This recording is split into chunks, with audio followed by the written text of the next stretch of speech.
السلام علیکم ورحمۃ اللہ وبرکاتہ۔ دوستو، شب برات کے حوالے سے کچھ ضروری بات آپ کے سامنے پیش کر دوں کہ شب برات کے بارے میں یہ بات کہنا کہ اس شب کی کوئی حقیقت اور فضیلت نہیں، بالکل غلط بات ہے، کیونکہ 10 صحابہ کرام رضوان اللہ علیہم اجمعین سے اس شب کی فضیلت کے بارے میں حدیث مروی ہے۔ ہاں، ان میں سے کچھ حدیث ضعیف ہے، اس ضعیف حدیث کی وجہ سے بعض علماء نے کہا ہے کہ اس شب کی کوئی حقیقت نہیں ہے۔ لیکن اصول حدیث یہ ہے کہ اگر ایک حدیث ضعیف ہو اور اس ضعیف حدیث کی تائید کئی طرق سے ہو رہی ہو تو اس ضعیف حدیث کو ہٹا دیا جاتا ہے، اس ضعیف حدیث کی کوئی معنویت نہیں رہتی ہے، بلکہ وہ جو حقیقت جس حقیقت پر جو مبنی ہے اس پر اتار دیا جاتا ہے، یعنی کہ اس شب برات کی حقیقت اور فضیلت ہے۔ بہت ساری کتابوں میں آپ نے پڑھا ہوگا اس شب کی حقیقت اور فضیلت۔ تو کل ملا کر اس شب میں جاگنا چاہیے اور جاگ کر اللہ تعالیٰ سے معافی طلب کرنا چاہیے، مغفرت کروانی چاہیے، اور بھی جو دعائیں ہیں، نماز ہیں، وہ سب پڑھنی چاہیے، کیونکہ اس کی حقیقت اور فضیلت کتابوں میں لکھی ہوئی ہے۔ اب دوسری بات میں آپ کے سامنے پیش کرتا ہوں کہ شب برات کے بارے میں کہ شب برات میں لوگ حلوہ وغیرہ بہت ہی زیادہ پکاتے ہیں اور اس شب میں حلوہ کا بہت ہی زیادہ اہتمام کیا جاتا ہے۔ تو ایک بہت ہی بڑے مفتی تقی عثمانی صاحب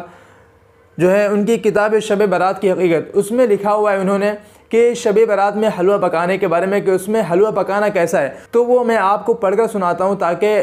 دیکھ کر پڑھوں گا تاکہ کچھ آگے پیچھے ورڈ نہ ہو جائے۔ تو غور سے سنیے کہ شب برات اور حلوہ۔ بہرحال یہ شب برات الحمدللہ فضیلت کی رات ہے، اور اس رات میں جتنی عبادت کی توفیق ہو اتنی عبادت کرنی چاہیے، کیونکہ اس شب کی فضیلت اور حقیقت ہے، کتابوں میں لکھا ہوا ہے۔ باقی جو اور فضولیات اس رات میں حلوہ وغیرہ پکانے کی شروع کر لی گئی ہے ان کو بیان کرنے کی ضرورت نہیں، یعنی وہ اتنا زیادہ لوگوں نے اس کو پھیلا دیا، اتنا زیادہ عام کر دیا ہے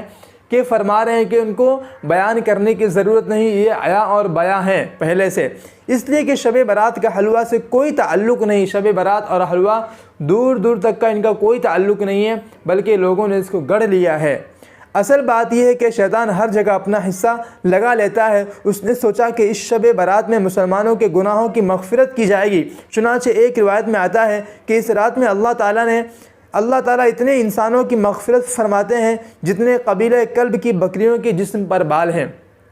اتنے لوگوں کی اللہ تعالیٰ مغفرت فرماتے ہیں، اور بکریوں کے بال کو گننا ناممکنات میں سے ہے، لہٰذا اللہ تعالیٰ اس شب میں ناممکنات تعداد میں لوگوں کی مغفرت فرماتے ہیں۔ شیطان نے سوچا کہ اگر اتنے سارے آدمیوں کی مغفرت ہو گئی تو پھر میں لٹ گیا، اس لیے اس نے اپنا حصہ لگا دیا، چنانچہ اس نے لوگوں کو یہ سکھا دیا کہ شب برات آئے تو حلوہ پکایا کرو۔ ویسے تو سارے سال کے کسی بھی دن بھی حلوہ پکانا جائز اور مباح ہے، جس شخص کا جب دل چاہے پکا کر کھا لے، لیکن شب برات سے اس کا کوئی تعلق نہیں، یعنی کہ حلوہ اور شب برات کا آپس میں کوئی لین دین، کوئی میل ملاپ نہیں ہے، ان کا دور دور تک کوئی تعلق نہیں ہے، نہ قرآن میں اس کا ثبوت ہے نہ حدیث میں، اس کے بارے میں کوئی روایت نہ صحابہ کرام رضوان اللہ علیہم اجمعین کے آثار میں ہے، نہ تابعین کے عمل میں، اور نہ بزرگان دین کے عمل میں کہیں اس کا تذکرہ نہیں ملتا ہے کہ اس شب میں حلوہ پکایا جائے اور اس پر فاتحہ دلایا جائے۔ فاتحہ بھی لوگ دلاتے ہیں اچھی طریقے سے،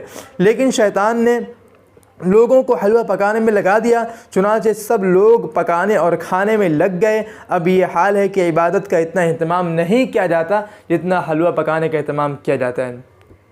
اب حال یہ ہو چکا ہے کہ لوگ بس حلوہ پکاتے ہیں، کھاتے جاگتے تو پوری رات اہتمام کے ساتھ، لیکن کھانے پینے میں لگا دیتے ہیں، حلوہ پکانے میں، اس میں جو بھی خرافات، جو بھی رسومات، جو بھی بدعات ہے اس میں لگا دیتے ہیں وقت، اور ان کی مغفرت نہیں کی جاتی، کیونکہ وہ اللہ تعالیٰ کے سامنے روتے نہیں، مانگتے نہیں، لہٰذا اب الٹا ہو چکا ہے۔ تو ہم کو اس بدعات کو، اس رسومات کو جو عائد ہو چکی ہے ہمارے معاشرے میں، ہمارے ماحول میں، اس کو ہٹانا ہے، اس کو دور کرنا ہے، اور نمازوں کا اہتمام کرنا ہے۔ اگر خاص کر صلاۃ التسبیح اگر آپ نے نہیں پڑھی ہے کبھی تو صلاۃ التسبیح پڑھنے کا اہتمام کریں، یہ بہت ہی اچھی نماز ہے، بہت ہی پیاری نماز ہے۔ اگر آپ جاگتے ہیں تو جاگ کر عبادت کریں اور بھی نیک کام کریں، تسبیحات کا اہتمام کریں، ان خرافات سے بالکل دور رہیں۔ اللہ تعالی ہم کو خرافات اور بدعات سے بچائے۔ امید کرتا ہوں کہ آپ کو ویڈیو پسند آئی ہوگی اور بات سمجھ میں آ گئی ہوگی۔ اگر ویڈیو اچھی لگے تو شیئر ضرور کریں۔ ملتے ہیں پھر نیکسٹ ویڈیو میں انشاءاللہ ایک نئی ٹاپک کے ساتھ، جب تک کے لیے فی امان اللہ۔